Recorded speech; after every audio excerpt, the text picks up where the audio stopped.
Nigerian, a person with a lot of experience as a governor, and then earlier in his state also he has performed very well. So it is rather a surprise for us that he has resigned, and of course the reasons his health grounds. Well, we wish him speedy recovery, but we'll be happy if he continues. Sir, did you have any inkling any time through the day today? There were a lot of meetings. The Prime Minister was chairing a few meetings. There was a lot of what they say is orchestrated events today in the House. So do you believe that this was on the card, something that gave you the impression? No, we had no inclination about any such thing would happen. Right, right. Thank you, Mr. Savan. Thank you very much for speaking to us. Let's just open this up. I want to bring in Pallavi. I also want to bring in Sanjeev Srivastava. Important points raised by Mr. R. Rajagopalan in his analysis, not ruling out anything. That's very much like him, but also it does prompt questions. Pallavi, timing, you know, I mean, it looks very precipitate. Something must have happened, you know, over the last 2 or 3 hours, because you yourself are saying that, you know, he started the House today. There was, of course, there was a tweet from him this morning, and the relationship, of course, with the opposition has never been good. But something must have triggered this. I think you're on mute, Pallavi. Yeah. Yes. Can you hear me? I mean, if you can hear me. Yeah, I can. Yes, go ahead. Yeah. No, you know, but Rahul, he has been traveling extensively. I mean, he's been going to Rajasthan, Coimbatore, as we were talking about. He's been meeting up with people.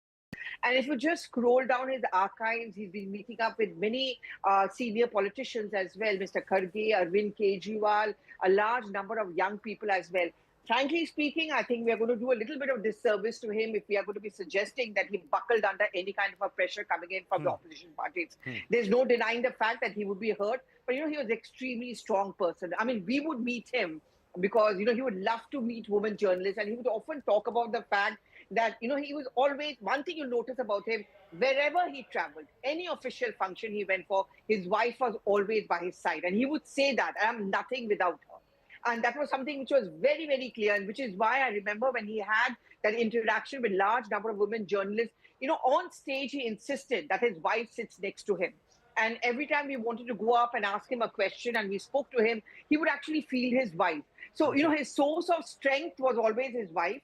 He was extremely strong. I mean, he is extremely strong. He certainly does. I mean, he's a well-weathered politician. I mean, he's also someone who comes in from a judicial background. Remember, 5 years of dealing with a Mamata Banerjee government. Trust me, Rahul, it's not really been that easy. It couldn't have been that easy. So that man has been toughened by his tenure as a governor of West Bengal. So what he was dealing with, absolutely. So what he was dealing with in Rajya Sabha, I would say, was very small in comparison to that. So I wouldn't do a disservice to him by saying that he buckled under pressure. Health, yes, very quickly, Rahul. I have been seeing him. Many of us have been watching him closely. He certainly seemed to be slowing down, and therefore I would certainly go by what he wrote in the letter extensively. I agree with Rajagopalan. You know, that seems to be the health reason, seems to be the one. Tushar Gupta, your views. We also have Sanjeev Srivastava to come in. Yes. I mean, it's quite a surprise. And now the next month will be spent guessing India's next vice president and BJP's next president. Well, is it going to be easy? There are two questions to you. Let me be very pointed. Number one, choosing a successor. Remember, he represented a certain very important constituency, the farmers' constituency. Ms. Murmu, the tribal constituency. So you have to also look at that in the background. And also and one has to stress this, the relationship right now with the opposition and the treasury benches is at its lowest point. I don't know if in the last 10 years it has been this low. So the opposition is going to, and you know, with the numbers being as they are, it's going to be touch and go. You know, there's so many speculations at this point. Do you replace him with another farmer from Haryana or from the Rajasthan belt? Do you replace him with the former BJP president who also happens to be the defense minister right now? Do you replace him with a women cabinet minister and sort of send out the message of Nari Shakti with both the president and the vice president being women? So there are so many permutations, and we can just analyze at this point. The prime minister leaves in a day for a foreign visit to Maldives and the United Kingdom. So I don't know if the decision will be taken in the next 24 to 48 hours. So this will be a week-long speculation. Until then, obviously, the deputy chairman of the Rajya Sabha, that's Harivansh Narayan Singh, will take over the proceedings. But there's so many permutations that need to be sort of factored in. And with the BJP, it's always very difficult to predict who's really going to be the winner at the end game.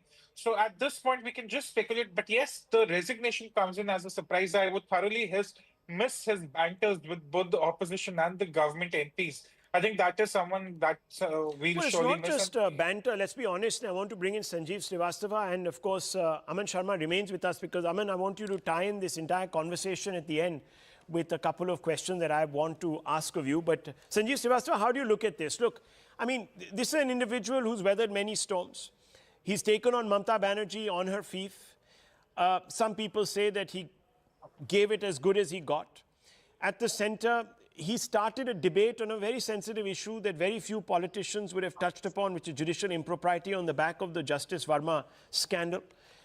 Then, of course, there was this whole run-in over institutionalism and the importance of the opposition to do its due diligence when attacking institutions, also playing a constructive role. There was this talk about the opposition feathering the bed of Naxals, etc., etc. You know what I'm talking about, which eventually resulted in a point break where they even sought to move an impeachment motion against him. So taking all that into account, your reaction, your analysis. So Rahul, I have known Mr. Dhankhar since 1987, 1988, when he was an upcoming lawyer in the Rajasthan High Court, and I was the express correspondent here in Rajasthan. And since then, I have seen him, how he has worked his way up, very hardworking. He's perhaps one of the most intelligent Jats I have seen in the country. He's such a ready wit, such quick thinking on his feet, and he was always very, very ambitious. So this thing about him buckling under some kind of opposition pressure is the first thing which I want to rule out completely.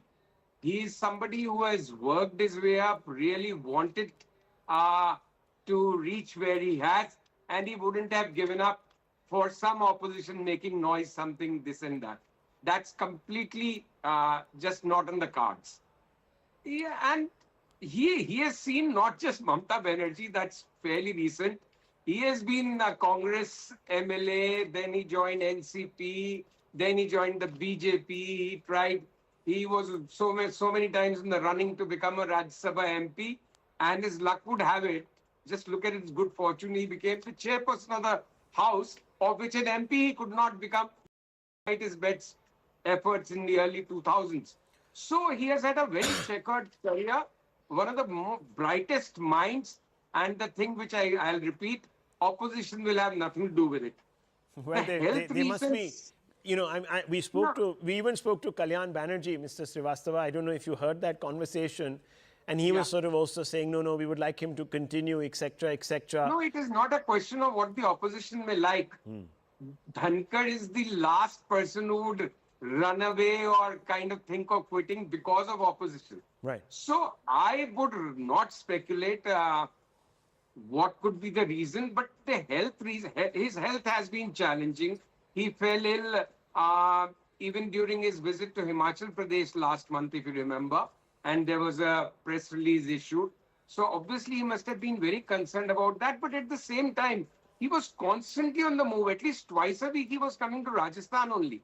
And he was going all over the country, addressing seminars, taking questions. Even I think yesterday or day before I saw on YouTube, a long interaction of his. I met him about, I think, May end with my family in the Uprashpati Nivas, and he looked fine. And so it is a bit of a shocker. It's very sad that, and it will be very challenging. Like Rajgopalan was saying, the BJP has suddenly now too many issues on his hand. Yeah, too many fronts. They have to tackle the opposition. They have to find the party president, which is the subject of so much speculation. And now on top of it, they have to look for a vice president. Unless, I don't think Mr. Dhankhar will change his mind now. But if something happens, nothing can never say never. Yeah. But there are just too many things on the Prime Minister's plate. as of now. Okay. One of which is, Mr. of Mr. course, Rajagopalan. Let him come in on this. He's raising his hand. And yes, I want to bring in Aman right after. Raghu, I will take Mr. Sanjeev Srivasta's point ahead. He has made very clear in his resignation letter that he resigns under the constitution. He has given reference about 67A or something in his first paragraph itself. True. Second, Union Council of Ministers or President, they cannot reject this. Therefore, his resignation is final. He cannot withdraw. Okay. He cannot be rejected. Neither President Murmu cannot say, I am ignoring this. It's not a politics. No. It is only if he is persuaded to reconsider. Right. That is the only possibility. Even then, that means that I know it's an outside possibility, but that is the only way. Okay, so look, let's not get tied down on that. The spirit of never say never. Yeah, okay, spirit of never say never. Let me just bring in Aman Sharma very quickly. Aman Sharma, many fronts now opening up for the BJP. They're in the midst of picking ostensibly, and this has been a long drawn-out process now, almost 6 months. A new president, there's been so much talk. There's also the Bihar election, hotly contested. You have a farmer constituency that remains unrequited in some ways. And now, of course, you have Mr. Dhankhar, who was a leading light of the farmer constituency, the Jat constituency, as Sanjeev Srivastava and Mr. Rajagopalan have spoken about. So a successor will have to be sort of chosen, keeping that also. Is it going to be the opposition has decided to dig its heels in? It's combating the government on every front. Numbers also in a scenario like this? Well, yes, I think Rahul, government has its hands full. As you said, many issues are pending. The issue of the BJP president has been pending like forever. Every time we put out a story saying that it's going to be done in now, this month, next not that month. That is a government issue. I'm talking about the BJP. The BJP has its hands full. Yeah. Absolutely. BJP has its hands full as well. I meant the BJP president post. One interesting fact I would like to just highlight that interestingly at 3:53 p.m. today, the Vice President office put out a PIB statement saying that the Vice President will be traveling to Jaipur on Wednesday on an official assignment. Oh. So it's very, very surprising that, the resignation comes just a few hours after that. So I would like just trying to join the dots. But that said, yes, I think. And when was the meeting that the Prime Minister had with some of his other colleagues today? This was shortly thereafter. It was around 4 p.m. and 4:30 that the Prime Minister was meeting the top ministers inside Parliament as well. So I think something may have happened suddenly. I'm not very sure, and I would not like to speculate. But 3:53 p.m. we have this statement from his own office that is going to be traveling as the Vice President after 2 days to Jaipur. That said, Rahul, I think, as I said, in BJP, it's very, very difficult to predict what the BJP is going to do. Nobody really knows. We didn't even know about the Vice President's resignation, so we are not really wiser about who will be the successor. But I think Mr. Harivansh, I would say, who's filling in the chair of the Vice President, at least for this monsoon session of Parliament, interestingly, he comes from Bihar. So, maybe he's seen as a very... He comes from Jharkhand, says Mr. Srivastava. Okay, well, look, viewers, we leave it at this. A dramatic development this evening, breaking on the hard facts at 9:30 with the first channel to... With his senior cabinet ministers, followed by a series of meetings happening between, Rajnath Singh, Amit Shah, JP Nadda and all the senior leaders within the BJP. Yeah, because Payal, apart from, of course, his roles and duties as a vice president, this is the monsoon session is underway and he's the chairman of the Rajya Sabha. So this is also a very important criticality. Not that others can't depute, but it leaves a massive void. Also, Payal, he has been playing, some would say, a very valuable role in defining the ethics on certain very important issues which are extremely germane to the future of our democracy. Well, of course, the Vice President has not been trying on calling out leaders who actually, crossed the limit or probably jumped the gun. The Vice President has constantly kept his, remarks in the Parliament largely based on the Constitution, constitutional values. He's had a lot of run-ins with a lot of leaders within the opposition, especially from people from Bengal, who actually he's had a lot of, acrimony with in the past, also when he was the governor of West Bengal, from where he came to become the Vice President of India. But prima facie citing his health reasons, and the Vice President, like I said, during a couple of sessions ago, in fact, had a head scare.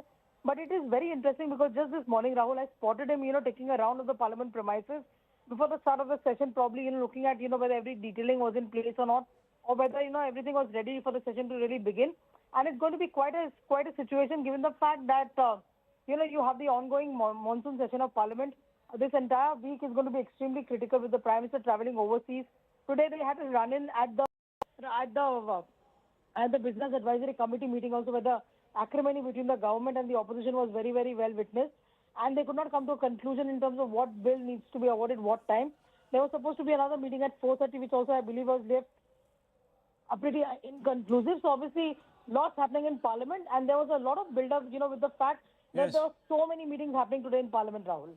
Well, just to stay on with me, we're going to try to get reactions. But Payal, and of course, we have some of our guests here with us. Pallavi also, of course, joining this broadcast. Pallavi Ghosh. Pallavi, Jagdeep Dhankhar, some people in the opposition have gunned for him. As you know, there have been cheap skits that have been performed outside of Parliament by a TMC MP in the past. I think it was 2 sessions back, which created a huge shindig in the House. Jagdeep Dhankhar speaking on certain very sensitive issues like judicial corruption and impropriety. He's talked about the future of India's democracy. He's talked about illegal infiltration. He's talked about several issues with regards to the importance of insulating our institutions from what is known as summary and reflexive criticism.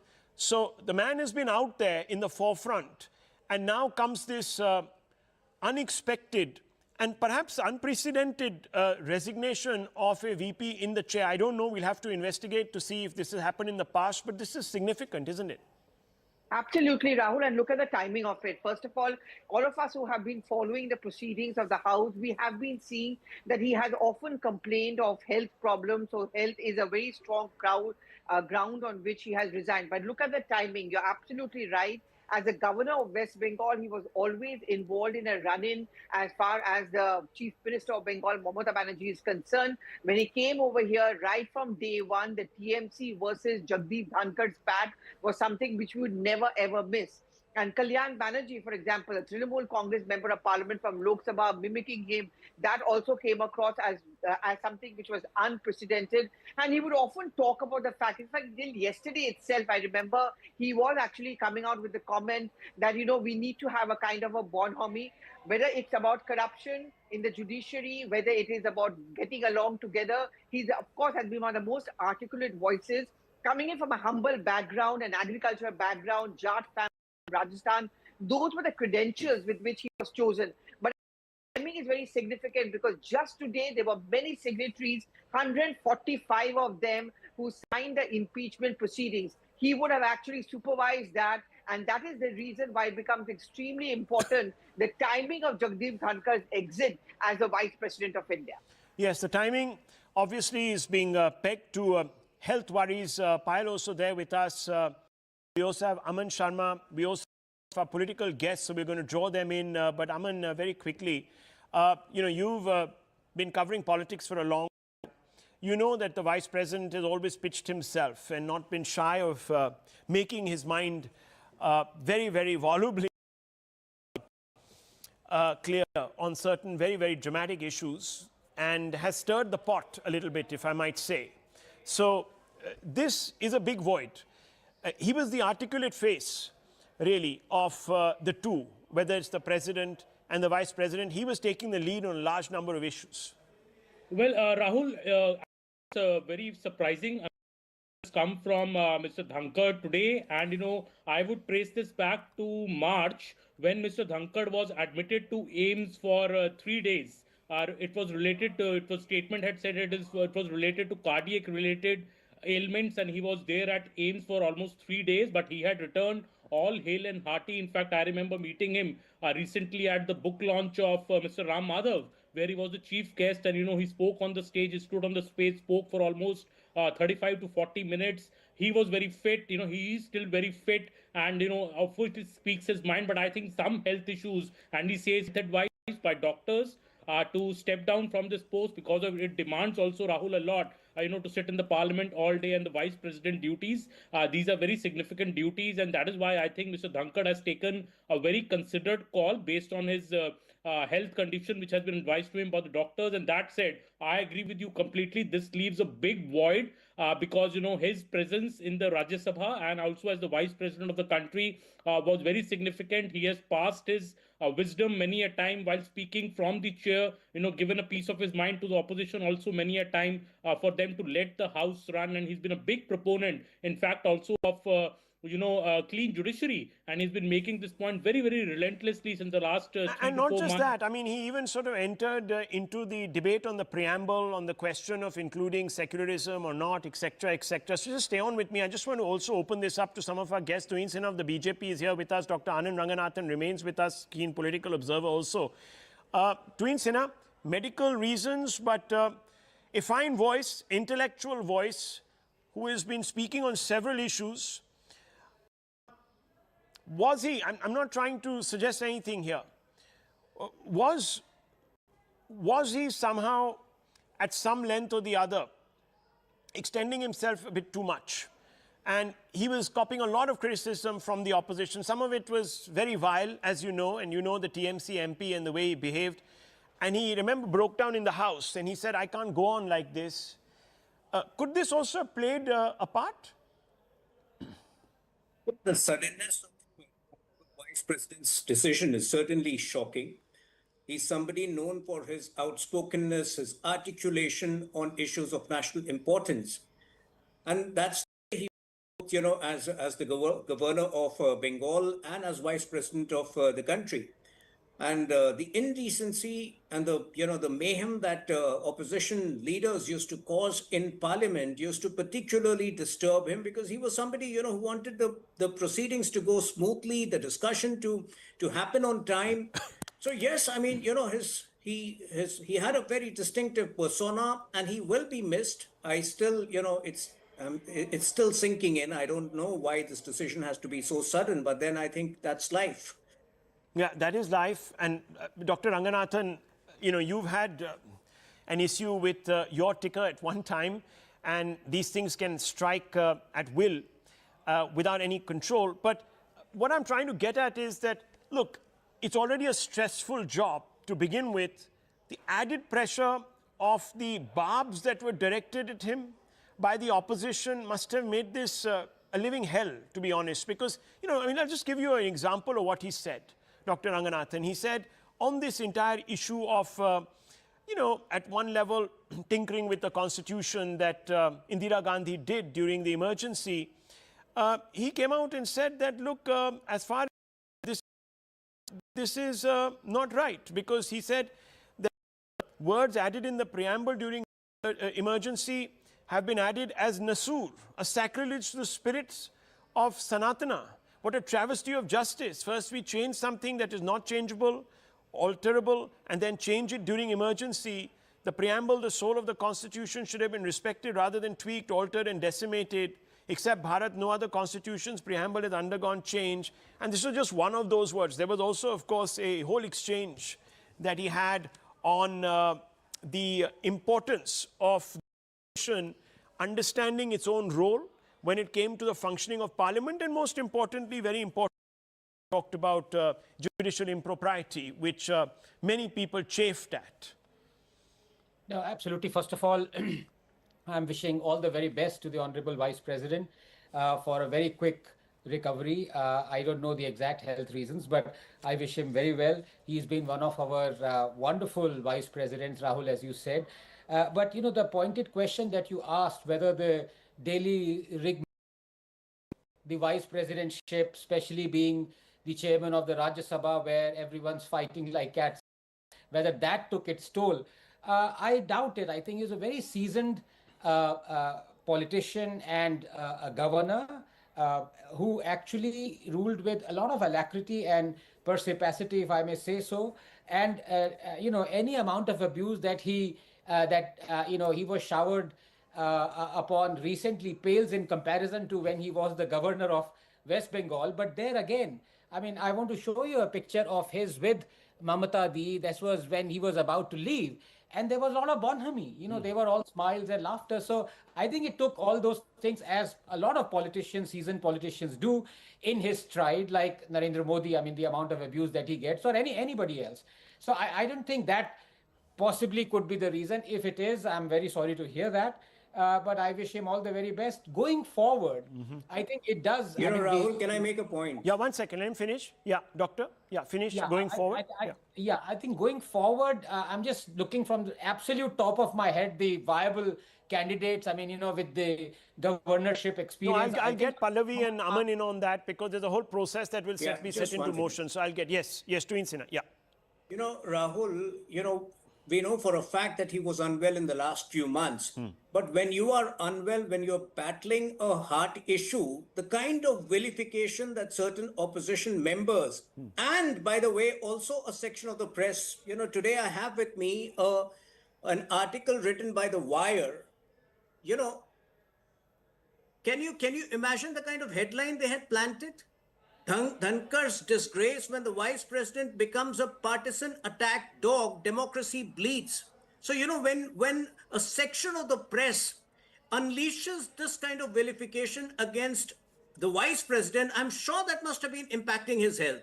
And I think, media like The Wire and politicians like the TMC MP who was lampooning and making fun of him should today apologize, and today should feel remorse at their behavior, because I'm sure, he's he was handling a very stressful responsibility, and all of these vilification campaigns must have been adding to the stress. Well, viewers, of course, the Prime Minister and Jagdeep Dhankhar enjoyed a good relationship. There has been talk in the past of their mutual admiration. And of course, as Chairman of the House in the Rajya Sabha, he played a pivotal role. So I just want to open this up to both Pallavi and Aman now. Aman, first to you, what's the process going forward? And Pallavi, of course, for you to think about a couple of issues that we have raised and spoken about, this constant, I won't even call it dog whistle, but blatant attacks on the personage of the vice president. So, was that really a factor? Well, let me come out to Aman first. Yes, Aman. Well, Rahul, the process is very simple. Now, Mr. Harivansh will fill in for Mr. Dhankhar, in the Rajya Sabha, in the chair, for the next about 2 months, for maybe the rest of this session, in fact, the monsoon session of Parliament, before an election is notified by the Election Commission of India for the Vice President, and the members have to vote then. There's a process to that, and the government will soon get on the job, and it will be very interesting now to see who fills the shoes of Mr. Jagdeep Dhankhar, who will the choice of the government will be for that very, very important post in the Rajya Sabha, where the BJP does have a slight edge now after, recent wins in the states. But the process is that within 60 days, you need to do the election, and Mr. Harivansh will fill in for the rest of the monsoon session of Parliament. And Rahul, as I was earlier mentioning, I'll take this back to what happened in March. For 4 days, when Mr. Dhankhar was admitted to AIIMS for cardiac-related ailments, he was there for 4 days. All hale and hearty. The statement said that he had fully recovered from that, but clearly it seems that that stayed with him, and he's now citing those health-related ailments. He's 74 years of age, so he's decided to take a break from the rather duties of being the vice president as well as the chairman of the Rajya Sabha. Okay, Pallavi, I remember, and I'm just going to go back to a few months ago. In fact, also today. And he had put out a tweet, and this was at 15 minutes to a quarter afternoon, and he said, and he's talking to presumably the Rajya Sabha MPs, he's saying, a thriving democracy cannot sustain constant acrimony. Political tension must be reduced, as confrontation is not the essence of politics. While political parties may pursue the same goals through different approaches, no one in India opposes the nation's interests. I urge all political parties to foster bond and mutual respect, avoiding unbecoming language or personal attacks against leaders on television or elsewhere. Such behavior contradicts our civilizational essence. Dialogue and discussion, not conflict, are the way forward. Internal fighting strengthens our enemies and provides material to divide us. All of this taken together, and then moments later, of course, a few hours later, he decides to put his resignation forth. Coincidence? Wearisome? Health complications? What's brought it all on? Rahul, there's no denying the fact that, he would often be perturbed about the fact that how he was often facing personal attacks and constant shouting and tantrums being thrown inside the Rajya Sabha. And on multiple platforms, I remember he had met up with a group of women journalists just recently, and like many of us, and he would often talk about the fact that, I insist that inside my house, there is no one who's screaming and makes a point without shouting at anyone. And I expect the same to happen inside Rajya Sabha. I think what really hurt him and upset him was also the impeachment proceedings, which many of the opposition leaders wanted to move against him, because they had accused of him of being partisan, obviously because of technical grounds, because of faulty signatures. That impeachment motion of his was not even accepted. But that always, he was he was actually addressing some probationers in the academy, and he was speaking to young, bureaucrats, and he was telling them that, you do not do things for semantics. You don't start shouting because you want to grab the eyeballs or to be on television. You really have to settle down amicably, and there has to be a sense of bonhomie. There were two very big issues which are closest to his heart of late. One, of course, was to maintain a decorum inside the house. He would, he knew most of the MPs, even the ones he had a spat with, Jaya Bachchan for that matter, Mr. Kharge with that matter, Derek O'Brien for that matter. But, there were always those jests, those one-liners coming in from him. And he was known to have those long lines, long speeches, and those interactions. That's one.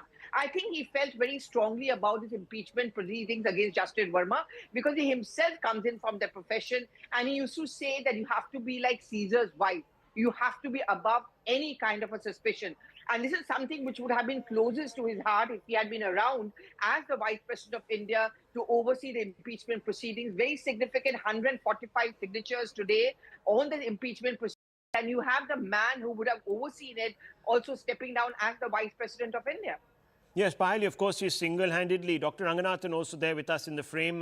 Payal, he single-handedly drove this agenda. Let's be honest, when no political party or politician was willing to touch the nettle of judicial impropriety, he started and kicked off the debate. And it was a very pro-public view that he was expressing about transparency, because at the end of it, its judiciary is about trust and the people's trust. So he was talking, in fact, in those terms. But just give us a background on Jagdeep Dhankhar, his relationship with the Prime Minister, his relationship with the President of India, and some of the other top leaders on both sides of the aisle. This is not a man who is only restricted to only one treasury bench, etc., etc.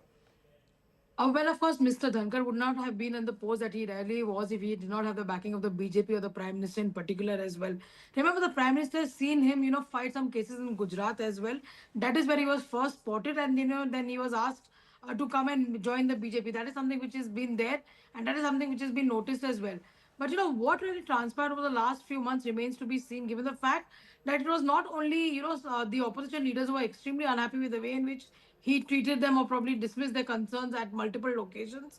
That has been something which has been there, but sometimes he's been very unkind in his conversation about union ministers as well. For example, pulling up Shivraj Singh Chauhan at a public gathering and saying, what are you doing and what is the government doing? About the farmers in the country as well. So those kind of comments that he's been making in the public, especially, with the governance as well, sometimes has not gone too well with the government side as well, Rahul. Let's talk straight as far as that is really concerned. Of course, health is the primary reason right now for stepping down, but this is unprecedented because you've had Venkaiah Naidu in the past. When this government came in, he was made the president a few years after Hamid Ansari, and Venkaiah Naidu had completely smooth relations both with the opposition as well as the ruling side, and that is something which many leaders, especially in the opposition, really miss. So now, just very quickly, there is a procedure that kicks in. Next 60 days, the election must be held. Two fronts have now opened up. The BJP itself is trying to pick its own president, so it was distracted with that work. And now, of course, Payal, you have this added responsibility. Is it going to be easy to pick someone of his stature to step in to this breach? Number one, are there leaders that the BJP already has sort of been talking about? Because if it's health, then it must have been an issue that, people were aware of in government. Well, absolutely. Nothing happens overnight, Rahul. There is a planned procedure which is in place as well. Probably he communicated with the government that he wasn't in the best of health and wanted to step down as well. And like I mentioned today, throughout, you've never seen these scenes in parliament. I saw the entire jing bang of the BJP, the entire top ministers in the government sitting in a closed door meeting with Rajnath Singh. Before that, they had an hour and a half long meeting with the Prime Minister himself as well. So obviously a lot of action was happening. And in the Rajya Sabha, you could see multiple leaders of the BJP coming to the office of Mr. Rajnath Singh and talking to Amit Shah and the other leaders as well. So we knew something was really coming up. There's been a lot of buzz saying that the government will do something big, and probably a lot of fingers were being pointed out that probably some form of Jammu and Kashmir statehood was going to be restored. But this was happening in the background. Like I said, there's been a very busy day in the day for Kiran Rijiju as well. This afternoon they had a meeting of the Business Advisory Committee, and there was no consensus which was arrived at. So obviously it was not the best of days as far as Mr. Dhankhar was really concerned. And in terms of what he wanted to really do, and in fact set the ball rolling for having a discussion on operations, etc., was really concerned. But like I said, it's not a decision that has been taken overnight. Well thought decision, and it's happening in the middle of the parliament session, which is even more surprising. But the government of the day has numbers in place, and if they have to elect somebody as the vice president from here on, they're very confident that the numbers are not a problem. Numbers are not a problem. Of course, you'll have to find a person who balances the various political contingencies, isn't it, Aman? That's going to be very important. As a farm leader coming at a time, very critical farm interests were being sort of talked about. There was disaffection amongst farmers. He played a role, actually, in also tiding those issues over with farmers in negotiations for the BJP, for the government, for, of course, Indian politics as such. So he had a larger role and he was trusted. And he also spoke in farmer interests. So that was a very important constituency. Do you see that a continuation, another farm leader coming in, or do you see somebody else from another sector completely unrelated? It's the most tough question to predict whom the BJP is going to choose next for any position. So, we should not hazard any guesses here. But yes, I think the BJP will take a considered decision. Now we know why the Prime Minister was meeting all his senior ministers today. Obviously, the government knew that Mr. Dhankhar had given in his resignation. Yeah. And maybe this meeting was a fallout of that. Okay, just hold on for a few seconds. We have Priyanka Chaturvedi, senior leader of the UPD Sena, with us on the line. Priyanka Chaturvedi, you have this sudden news that has broken on all our channels, of course, suggesting that Jagdeep Dhankhar, the Vice President, had to step down, citing health reasons. Your response? No, I'm equally surprised as all the news channels are, because Jagdeep Dhankhar ji, even at the peak of when he was unwell, he was conducting the parliament and he was part of the parliamentary procedure. And despite having ill health, he used to ensure that he was present in the parliament. So for him to suddenly resign has come as a shock to me, despite him having his obvious disagreements with me. I'm hoping that he would relook at his resignation. And I also, of course, wish him good health in case that is seriously a problem, because he was absolutely conducting the proceedings of the parliament today in the Rajya Sabha through the day. And he took breaks in between, but he was absolutely fine. So I'm hoping that he would continue being in the position that he's been serving in the. Well, taking an enlightened view here, Ms. Chaturvedi, but I just want to ask you, because there has been a back and forth going on between the opposition and Mr. Dhankhar. There was a failed attempt at impeaching him that sort of broke his heart. At least that's what he said in public. So it's very nice to hear from you that you would actually want him to continue. Do you think that relationship was far too broken? No, despite that heartbreak that he went through of the no confidence motion, that frustration of the opposition, where we were made to believe that we do not have a voice, and it came at parliamentary process. Understand, the parliamentary process does not in any way undermine a person's position. We expressed our no confidence on a certain situation and situations that were prevailing then. But at no point in time did we want him to step down suddenly the way he has stepped down. So I'm hoping he's absolutely fine. I'm hoping his health keeps him well. But at the same time, I also feel that he relooks at the sudden resignation that has come about. Okay, Ms. Chaturvedi, thank you very much for joining us. Of course, political reactions as of now guarded, as is because we don't have the full facts before us, viewers. We've only got a statement to go. Dr. Ranganathan is here with us. I'll also want to get a quick comment on that first initial reaction from the opposition, from both Payal, Aman, and of course Pallavi, who's here with us. Dr. Ranganathan, we're talking about an individual who had run-ins with the opposition. I came to you a little earlier and I asked you whether that might have played on his mind. This had gone beyond what one would basically simply categorized as the hurly-burly of politics. This was a divorce that had taken place, complete lack of trust in the person's personage as far as the opposition is concerned. And do you think that could be some sort of a pressure point? I'm just saying the government might want somebody who's, I don't know, more amenable? I doubt that. That's my personal opinion. I think we're really living in an age where acrimony is the name of the game, to be honest. Ever since 2014, we've seen that. And I think the importance of Mr. Dhankar was all the more vital for the government because he was a man who had been or fought elections representing almost, all the major parties. I mean, he was in Janata Dal famously with VP Singh ji and Chandrasekhar ji. Then he was with the Congress. He fought on a Congress ticket. Then he switched to BJP.